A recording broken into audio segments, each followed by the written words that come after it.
பள்ளிக்கு அனுப்பிடுவாங்க. நம்ம ஊர்ல அவ்வளவா குழந்தை தொழிலாளர்லாம் யாரும் இல்லை. ஏன்னா எல்லாருமே பள்ளி வந்துடுறீங்க. அது 9th 10th போகாத குழந்தைங்க கூட அந்த ஸ்கூல்ல இருந்து வந்து அந்த பையன் ஸ்கூலுக்கு வரலன்னு சொல்லிட்டு அவங்க என்ன பண்ணியிருக்காங்க,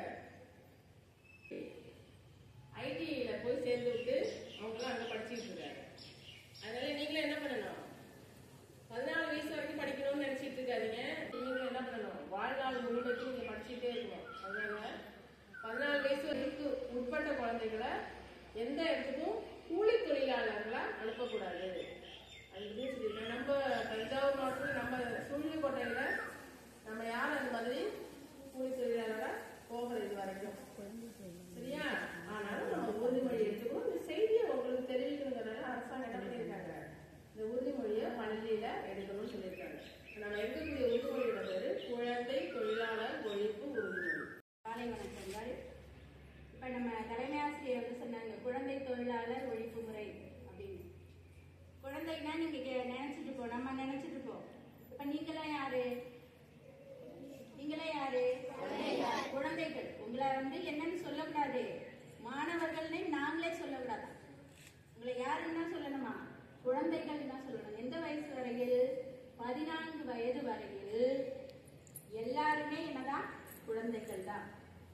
என்ன சில வீடுகள்ல என்ன செய்வாங்கன்னா, அப்பா அம்மா வந்து அந்த கல் உடைக்கிற இடத்துலயோ இல்லை ஏதாவது ஒரு இடத்துல போய் வேலைக்கு போவாங்க, கட்டடம் கட்டுற இடத்துலயோ வேலைக்கு போவாங்க. அப்படி போகும்போது அல்லது வாத்து மேய்க்கிறதுக்கு அது மாதிரி எல்லாம் போவாங்க, ஆடு மேய்க்கிறதுக்கெல்லாம். அப்படி போகும்போது என்ன செய்வாங்கன்னா, தன்னோட பிள்ளையும் சேர்த்தே கூட்டிட்டு போயிடுவாங்க. அந்த பிள்ளை என்ன செய்யும், ஆடோட சேர்ந்து இதுவும் ஆடு மாதிரி வளர்ந்து, வாத்தோட சேர்ந்து வாத்து மாதிரி மேய்ஞ்சிடும். அப்ப என்ன செய்யக்கூடாதுன்னு அரசாங்கம் சொல்றாங்க, 14 வயது வரை குழந்தை திருமணமும் கூடாது, குழந்தை தொழிலாளர் முறையும் கூடாது அப்படின்னு சொல்லிட்டு நம்முடைய தமிழ்நாடு அரசு 1986ல இந்த குழந்தை தொழிலாளர் ஒழிப்பு சட்டத்தை கொண்டு வர்றாங்க நம்ம அரசு. சரியா? அதுக்கு நம்ம என்ன செய்ய போறோம்னா, இன்னைக்கு அந்த உறுதிமொழியை நம்ம எடுத்துக்க போறோம்.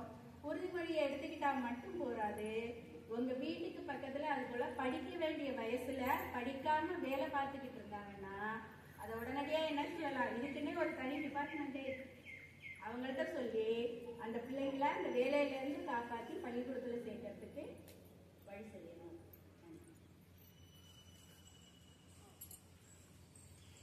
குழந்தை தொழிலாளர்